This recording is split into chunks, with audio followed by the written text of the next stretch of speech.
Alex, maintenant que l'on sait que les charges de FI sont visibles en CO, comment sait-on qui a engagé ces dépenses? C'est le rôle de la comptabilité par centre de coût Cost Center Accounting. Un centre de coût représente une entité, un département ou un service responsable de ses propres coûts. C'est l'unité d'analyse de base pour le contrôle des dépenses. On peut citer par exemple le département marketing, l'IT, la production, les ressources humaines. Comment les coûts sont-ils affectés à un centre de coûts?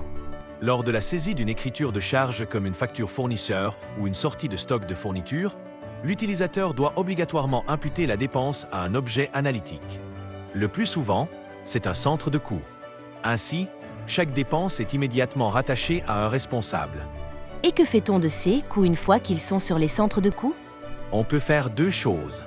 Premièrement, du reporting. Le responsable du centre de coûts peut comparer ses dépenses réelles avec son budget. Deuxièmement, de l'allocation. Certains centres de coûts, comme l'IT ou les services généraux, sont des centres de support. Leurs coûts doivent être répartis sur les centres de coûts opérationnels production, vente, pour calculer un coût de revient plus juste. C'est ce qu'on fait via les cycles de répartition. Un exemple pour un hôpital à Kinshasa? L'hôpital crée des centres de coûts pour chaque service, chirurgie, radiologie, administration.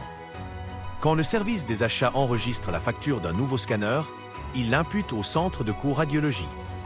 À la fin du mois, les coûts du centre administration salaire, loyer, sont répartis sur les centres chirurgie et radiologie au prorata de leur effectif, par exemple.